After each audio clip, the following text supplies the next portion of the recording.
I'm not a fan of Meghan. Yeah.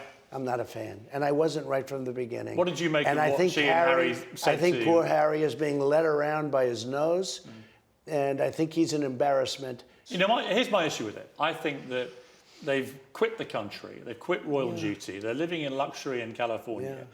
They want to use their royal titles to exploit them for massive financial gain without any of the duty that comes with the royal titles. I don't think you can have your royal cake and eat it. That's my argument about it. So I want to know what's going to happen when Harry decides he's had enough of being bossed around, or maybe when she decides that she likes some other guy better. I want to know what's going to happen when it ends, okay? You think it's going to end? I do. I've been a very good predictor, as you know. I predicted almost everything. It'll end, and it'll end bad. And I wonder if Harry's going to go back on his hands and knees back into the beautiful city of London and say, please, you know, I think Harry has been led down a path. I found it when I heard he wasn't going to Prince Philip's memorial service.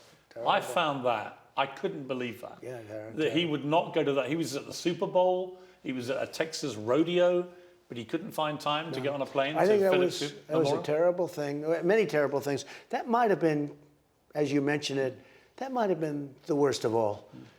Because he was, you know, like her, he was a tough cookie too. I remember years ago, Prince Philip came to New York, and we were in the Plaza Hotel, and there were many people wanting to meet him, and we were all taking a picture with him, many people, and the photographers said, I'll never forget this. He was tough. The photographer said, please move back. There were like 30 of us. And he said, no, you move back. And that was simple. I said, that's pretty good. You know, this guy's tough. But I'll never forget that. I don't mean that in a derogatory. I mean it in a good way. Yeah. Instead of having this whole group of people moving back, plenty of room, the photographer, and he immediately moved back. I said, wow. I mean, the Queen had to be pretty tough because I think she was, he was tough. When he died, I think it was a devastating moment for the Queen. I think they had a great relationship, but he was a strong guy. I never forget, a little moment, right? He just said, no, you move back. And he didn't say it in a nice way because the photographer was pushing everybody around a little bit foolishly. But I thought it was terrible when he didn't go to the funeral of Prince Philip. Yeah, I think the Harry situation is going to unfold in a much different way. Let's see. If you were the Queen, is it at the stage now, would you remove their royal title? I would. The only thing I disagree with the Queen on, probably one of the only things ever, is that I think she should have said, if that's your choice, fine, but you no longer have titles, you no longer, and frankly, don't come around. You just, because her loyalty is to the country. She said that many times. Her loyalty is to the country. And I think that he has been so disrespectful to the country, and it's a great country. I own a lot of things there.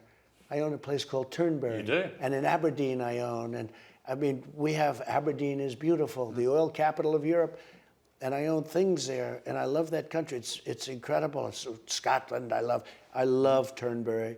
I love what I did there. I built things there. It's a great golf course. And I respect one of the best in the world. And I will tell you, she is more passionate about her role and the country. It's going to be very interesting. Someday she won't be there. Right. It'll be very interesting what happens. And I know Charles pretty well. And I think Charles... And Camilla, I think you sat with her. I do. And I'll tell you what, she was on my right, the Queen was on my left, and I said, Queen, I really have to talk to Camilla for a little while too. You know, we couldn't break apart. And I talked to Camilla, and Camilla was so nice.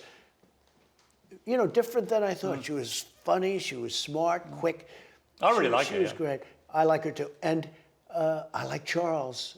I mean, he's Do serious. you think they'll make a good king and queen when that time comes? I hope so. I think it's going to be tricky. He's going to have to be. Yeah, it is. You know, it's going to be tricky because they are truly replacing. You talk about a legend. I mean, this woman, she's got to have the all-time record of any country. Is she the greatest? I mean, in your lifetime, is she the greatest of all the leaders of any kind? Well, so my mother was born in Scotland, and I remember as a little boy.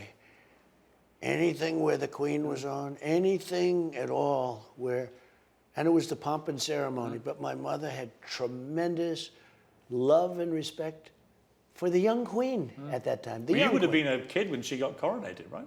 in the mid-50s. But my mother wouldn't leave the screen. Amazing. And she'd go back to Scotland almost every year. You know, she loved Scotland. But she loved the Queen. And so does everybody.